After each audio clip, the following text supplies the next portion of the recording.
It is September the 30th, 2014, and we are talking to Rachel Ives. Rachel, how old were you when you came to the village? I was nearly 4 years old, because I remember my first birthday there. I was 4, and I was told to go down the back stairs of the farmhouse, which no longer exists, and I wasn't allowed to open my eyes till I got to the bottom, and in the garden outside was a little Exmoor pony, which was my birthday present. So I have never forgotten my 4th birthday present. And she was with me the whole time we were at the farm. And her name was Judy. And she was very special.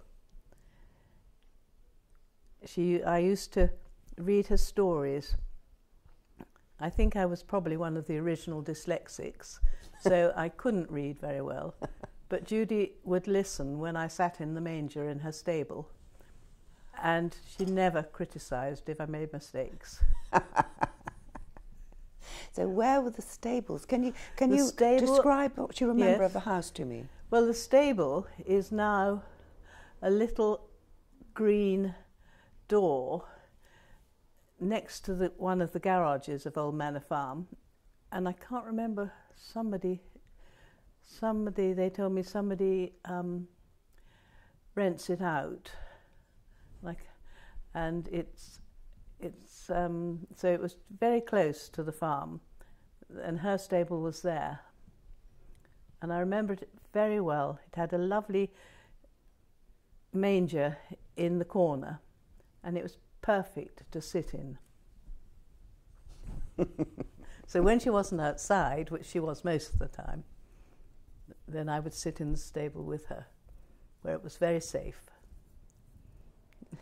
And where did you go to school?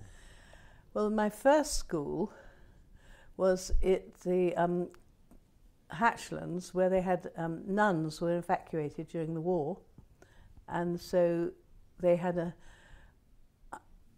nursery part, and I think they must have had older girls as well, because I remember older girls there. So I used to walk across the fields to Hatchlands with some other girls from the village, and I can't really remember much about it, except as my brother David said, the loos were very difficult to get onto because they were high and they had these big brown surrounds, and you had to pull up the lever, which was very difficult when you were small. I don't remember an awful lot about it. And I was probably there till I was about 5, I suppose, so probably only there a year. And then I went to another nursery school in West Clarendon, which probably no longer exists. And Michael Onslow went there with me. And the only thing I remember about that was that I won my only prize I ever got at school for being nice to the little ones. What do you remember of Michael Onslow? Not a lot, but we did go to parties together. He was quite a quiet boy, I think, and not very outgoing and gregarious, but I don't really remember an awful lot of him. I remember going to his house once or twice, but not very often. Do you remember other children in West Clarendon or East Clarendon? Well, I had a friend called Caroline Rawlinson, who lived right opposite the end of the Cedar Track, if you know where the Cedar Track is.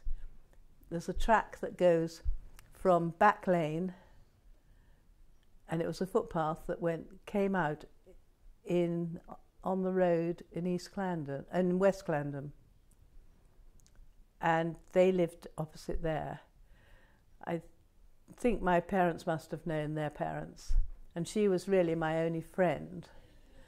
And in those days, I think it's quite a walk across there now, but you wouldn't let your little girl walk across there nowadays, would you? Sadly. But that was the only way I could get to see her. Otherwise, we didn't have friends in the village. We weren't allowed to make friends with the village children, unfortunately. I think our parents were a bit of a snobs, but and probably our mother more than our father in a way, I think. And she was always frightened that we might catch germs from the village children. But once I remember there was a family called Smurden, and they lived on the corner cottage up just over the road here. And Anne, they had a daughter called Anne, and one weekend my parents were going away and they left me with the Smurdens. I don't quite know where they were going or why I was left there, but I had a lovely weekend because there used to be an ice cream van that arrived and was outside the pub. I don't think it was once a week, but fairly often. But we were never allowed to go to the ice cream van because our mother was quite sure we would get germs, particularly polio. And that particular weekend, the ice cream van came, so I had my first taste of ice cream in a cornet. Oh, it was wonderful. Do you remember anything of the farms and the farming methods of the time? I remember milking the cows. I was taught to milk the cows. So we milked them by hand. Generally milked them by hand to begin with, and then we had the electrical things you put on them. So I actually got quite good at milking the cows. I don't think we had many sheep. I don't remember sheep. We had pigs. We had a lot of pigs. And I don't know whether my brother David told you, but he remembers quite a lot about the pigs. I remember one day we were allowed to watch a litter being born. And I remember Andrew getting very upset because he had to go to bed and he just wanted to see one more pop out. And then I was allowed the runt of the litter because I think my father didn't think it was going to survive anyway. So I tucked it up and put it in my doll's bed at night. But unfortunately it was dead the next morning. Oh. And were they born in here? They were born, well, not actually here, but just a bit further up, yes. In the tithe barn? No, I'm wrong. They were born in just outside the tithe barn, nearer the farm, near Old Manor Farm, wasn't it? But the pigs were kept. Most of them were kept in the tithe barn, and I would sit on the wall of the compartments and scratch their backs because they did like having their backs scratched. So whereabouts would you sit? I mean, can you sort of describe the way that the barn was? Well, they were like they were sort of like square containers, and the walls were probably, well, to me as a child they were quite tall, but I would think they were probably only about 3 foot high, and they were concrete. So I would climb up and sit on the top of the wall, and I would have a stick, and then I would scratch their backs, and they would lie there very happily. I would spend a lot of time doing that. So you could walk from Manor Farm. It was open to the tithe barn. It was all part of yes, your. it was all part of the farm. Part of your and land. Also in the that area, the bull lived in a big cage as well. So there was the whole of that area was a farmyard. And then we had out in where there was an entrance off the Ripley Road. Is it Ripley Road? The Ripley Road into the farm yard. And then there was a field beyond that, which is still there, but there was a big 5-barred gate, and later on, when I had a rather wild grey Arab pony, I was trying to take it out into the field, and I was holding its collar, and it leapt over the 5-barred gate because it wanted to get away. Once it had got away, you could never get it back anyway. So, do you remember tractors or hay wains? Yes. Or hay stooks? Well, when I was very little, then it was very much the tractors and the hay stooks. Well, it was the horses to begin with. When we first went there, it was horses, and then it was tractors. And I remember, it was quite a thing helping with the harvest, and you had to go and. So what would you do? Well, you helped pick up the stooks and put them into that sort of shape. Otherwise, I don't remember very much about the harvest. I think they must have got people in. I think they certainly had prisoners of war working for them. And there was a lovely man called Mr. Pamplin who used to work on the farm. And Mr. Pamplin, he didn't live in the farmhouse. I don't think I ever knew where he lived, but he always used to come for meals. And so he helped a lot. And then there were land girls. We had land girls who lived in the farmhouse? I think so, yes. Well, they certainly lived somewhere around. And we had a lady who was evacuated during the war, a Miss Grabowski. And she, I think because they had to move out of their homes, didn't they, if they were Jewish or during the war. And so she was evacuated to us. And we were fascinated because she was given a room on her own, and we were told never to bother her. But my brother David and I used to creep into her room because she had charcoal biscuits. Now, as you can imagine, you couldn't get biscuits in those days of any sort, and we seemed to be permanently hungry. So she would let us have her charcoal biscuits. Our mother wasn't very impressed when she found out. And she also used to make her own yogurt, and she would put the milk on top of on a shelf above the boiler, where it got frightfully dusty, and eventually it would become yogurt. Did she work? Don't think so, no. She always had grey hair, and she wore a sort of like a jumper suit, navy jumper suit. Do you remember your clothes, what you wore, what your brothers wore? Very much hand-me-downs from cousins, I think. I don't actually ever remember having new clothes, except I presume maybe some school uniform, might have been second-hand. But most of the stuff was hand-me-downs, knitted jerseys. Our mother wasn't a sewer, so she obviously didn't make us clothes.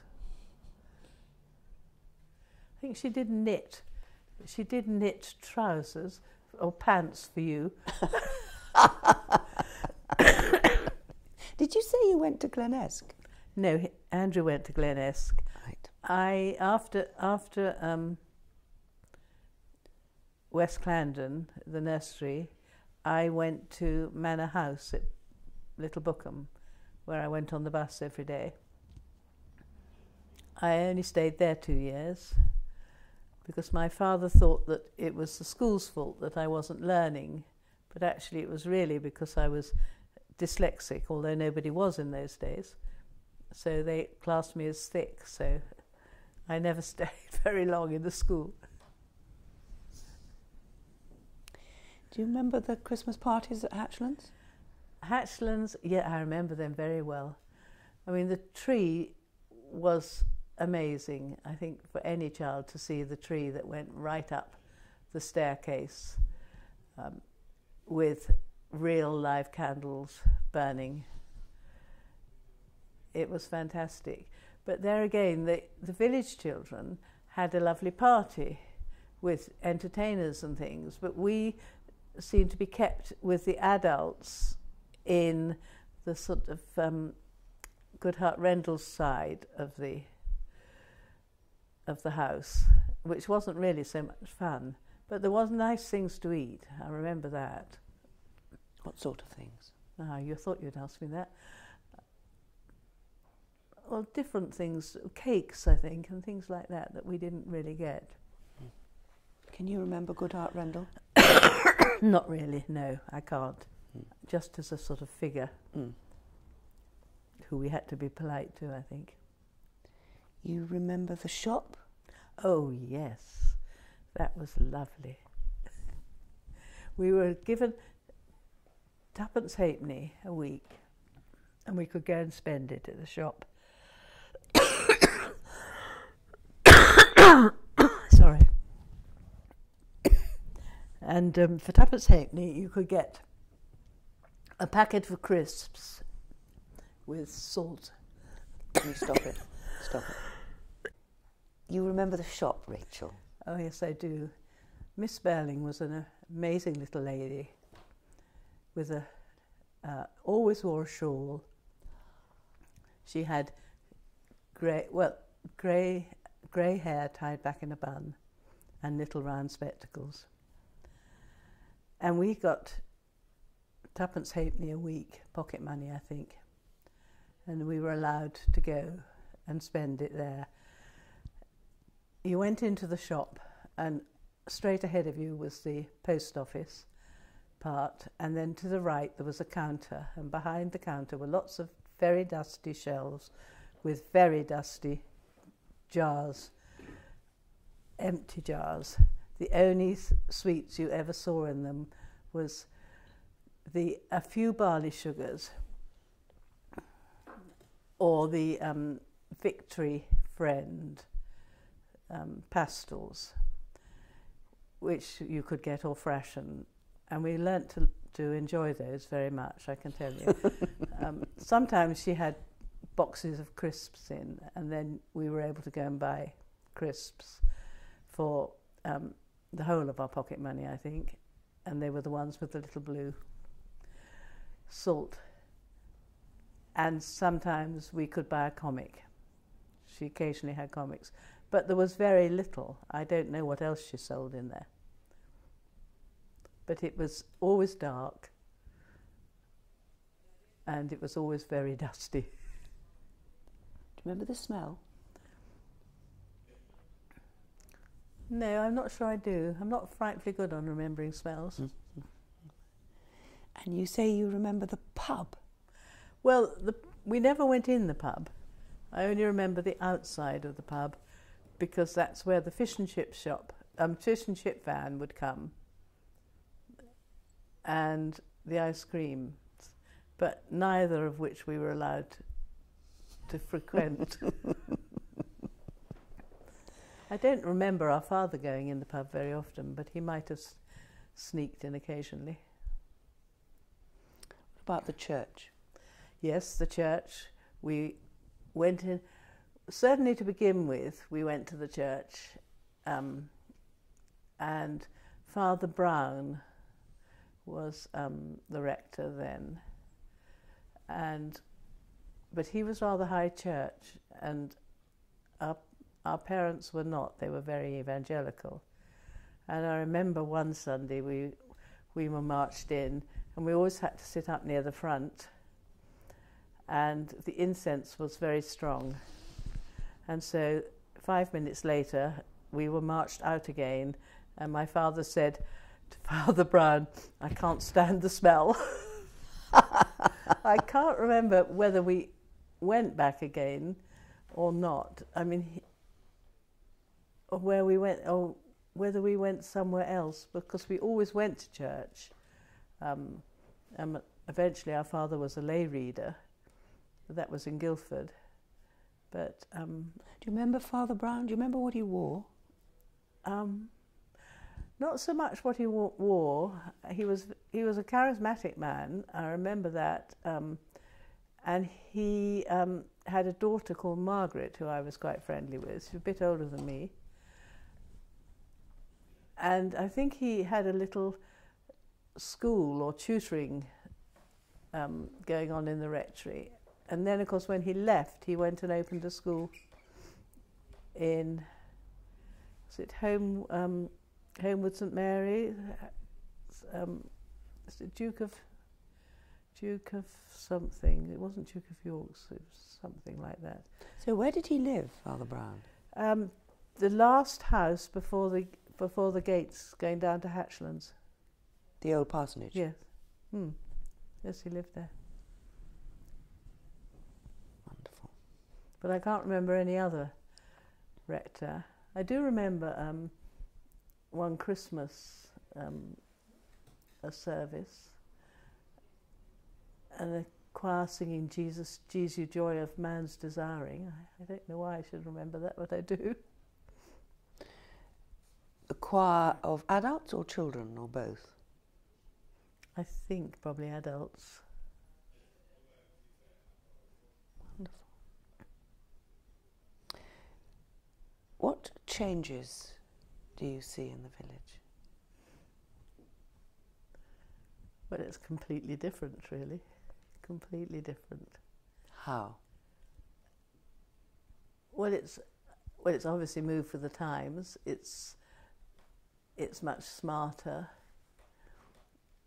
I mean, there just wasn't very much during the war anyway. Everything's grown up too. All the hedges are so tall. In the farm, Old Manor Farm, the weeping willow, my father planted, and that is enormous now. And he planted the hedges out round the edge of the farm too. So everything has grown up a lot, which I suppose is quite likely to have happened. I mean, I think the farmhouse is absolutely gorgeous now. I'd love to live in it now. Although we were very happy living in it where we were. I think it's a shame they haven't got the back stairs any longer, because it was lovely to be able to go up the back stairs and down the front stairs, which I don't think we were allowed to go down really very much. Our parents were very strict, really. I was telling Carol this afternoon about the cupboard in the bedroom where we lived, where my mother would shut me in when I was naughty. I never quite knew what I'd done, but I was shut in that cupboard a good many times for doing something wrong, probably answering back, I expect. But if you were going to walk down the drive to Old Manor Farm, do you have any memories of what it looked like? It's not so different. It's smarter and it's brighter. But I think, the basics are still there. And is it open from the Old Manor Farm down to here, to the tithe barn? Oh yes. There was a hedge because it was quite difficult to walk behind the barn and the hedge. So, but we used to be able to walk behind the barns, yes. And I remember on VE Day, my father was celebrating by riding his bicycle down the drive of the farm. Only unfortunately he fell off because he was standing on the saddle at the time. Was there any traffic? No, very little. Do you remember? No, there was very little traffic. Just the ponies and your bicycle. You could ride safely around the lanes on your bicycles. I ride my pony down. I used to ride down to the bridge at the bottom, the railway bridge, and ride up the side of the railway. And there was very little traffic in the way, a few tractors perhaps, and that was it. Is there anything that I haven't asked you that you want to remember with us? The telephone number? Clarendon 101. Very special telephone number that was. Well, no, we have lots of happy memories and happy times there. But of course, I think it was a difficult time for our parents growing up in the war and the uncertainty, particularly for our mother, who really wasn't cut out for being a farmer's wife. And she was never really happy. Rachel, thank you so much. That was fascinating, and I love the bit about the nuns. I hadn't heard about the nuns before. And also the lady in the shop, the detail about her shawl and her bun. Wonderful. Thank you so much for coming and talking to us. Not at all. It's been a pleasure.